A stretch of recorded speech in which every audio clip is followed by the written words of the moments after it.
Okay, let's dive right into this. Welcome to today's Explainer, where we're unpacking a rapidly escalating and honestly deeply complex friction between two of the absolute most recognized figures on the global stage, Donald Trump and Pope Leo. Now, as we navigate this, we're going to look strictly at the facts, just the statements and the diplomatic maneuvers, and we're breaking down this timeline without taking any sides. We'll rely entirely on the actual reports coming out of Washington and the Vatican to understand exactly how a geopolitical disagreement transformed into a highly publicized, deeply personal feud. Because there is a lot to cover today, and the implications here, they stretch way beyond just a simple war of words. Section 1. A clash over nuclear weapons and the immediate spark. So, to really understand the broader picture here, we first need to zoom in on the micro view. Where did this specific fire start? Well, the spark ignited during an interview with the prominent conservative radio host Hugh Hewitt. Donald Trump stated, and I quote, "The Pope would rather talk about the fact that it's okay for Iran to have a nuclear weapon, and I don't think that's very good. I think he's endangering a lot of Catholics and a lot of people." He went on to add that if it were up to the Pope, he thinks it's just fine for Iran to have a nuclear weapon.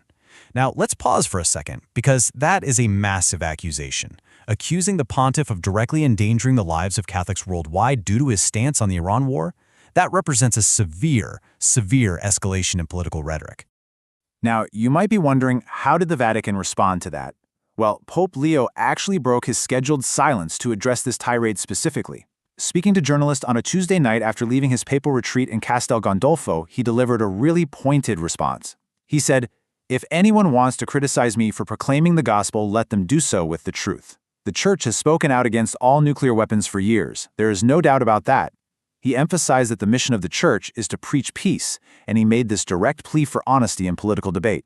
And honestly, the very fact that the Pope stopped to address journalists completely unscheduled, specifically to counter this claim, that shows us just how seriously the Vatican is taking this rift. Now, what's really interesting about this next slide is Section 2, the Iran war disagreement, tracing the escalation. And this brilliantly illustrates how we got to this point. To fully grasp the gravity of Tuesday's exchange, we really have to look back. The underlying catalyst was actually the start of the U.S.-Israel war on Iran. Pope Leo publicly criticized the war, which really set the stage for the conflict.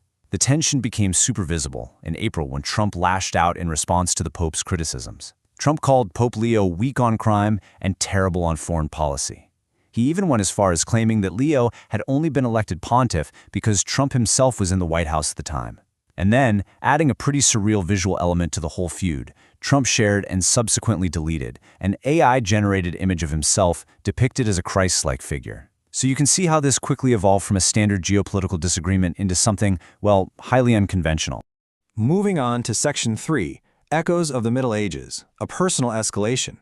According to Vatican correspondent Andrea Vreda, this is turning into a deeply personal dynamic. Let's move to the timeline and see how this builds, because this historical-level feuding is now snowballing into a very modern diplomatic crisis.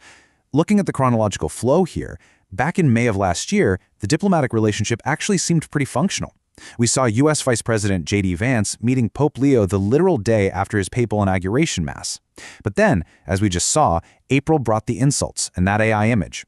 Then we hit this past Tuesday with Trump's nuclear accusations on the radio and the Pope's unscheduled defense at Castel Gandolfo. And all of this incredibly heated public exchange leads directly into Thursday, a Thursday where U.S. Secretary of State Marco Rubio is scheduled to meet with the Pope at the Vatican. Which brings us to Section 4. The upcoming diplomatic test and the clash between public expectation and private reality. Just imagine this for a second. This Thursday meeting sets up an incredible complication. How do you conduct high-level state diplomacy when the respective leaders of your institutions are openly feuding in the global press? Secretary of State Rubio has been seeking this meeting for weeks to try and ease tensions, but recent events have turned this into a massive diplomatic test. Look at this stark contrast between public expectation and private reality. Publicly, according to Vatican correspondent Andrea Vrede, it's important for Pope Leo to have a standard photo moment with Rubio, followed by a short diplomatic statement emphasizing continued dialogue and world peace. The usual stuff, right? But the private reality is vastly different.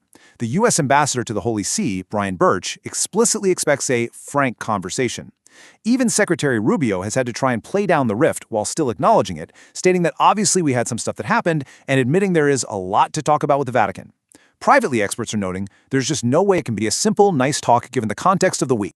But wait, the diplomatic tightrope doesn't even end on Thursday. On Friday, Secretary Rubio is scheduled to meet with Italian Prime Minister Giorgia Meloni. And this adds a whole other layer of pressure stemming from the exact same geopolitical disagreement. Remember back in April when Meloni criticized Trump's remarks against Pope Leo? Trump completely lambasted her government for not supporting the strikes on Iran. He literally threatened the withdrawal of U.S. troops from Italy as a result.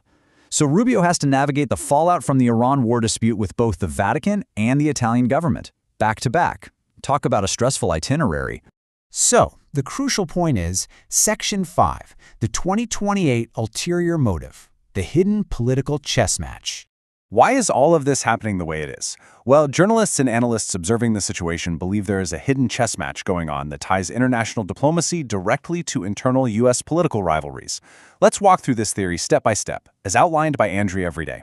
Step 1. Secretary of State Rubio really needs this meeting to go well. He needs to keep diplomatic channels with the Vatican open because he is reportedly thinking about his own U.S. presidential run in 2028. Step 2. Donald Trump operates on a philosophy of rivalry and winning, and he reportedly views Rubio not just as his Secretary of State, but as a future political rival. Which leads us to Step 3. Rita theorizes that Trump's latest outburst against the Pope might have been intentionally triggered just to interfere with Rubio. By attacking the Pope right before the meeting, Trump effectively sabotages Rubio's efforts because from Trump's perspective, Rubio is being a bit too diplomatic. It literally transforms a massive geopolitical feud into a tool for domestic political maneuvering. So, after seeing how disagreements over a war has spiraled into nuclear accusations and potential political sabotage, we are left with a really critical question. When faith collides with foreign policy, who truly holds the power? And will these crucial diplomatic channels even survive the impending race for 2028? It is absolutely a fascinating intersection of religion, statecraft, and political ambition. Thank you so much for joining me for this explainer. I really encourage you to keep a close eye on how this Thursday meeting actually unfolds. See you next time.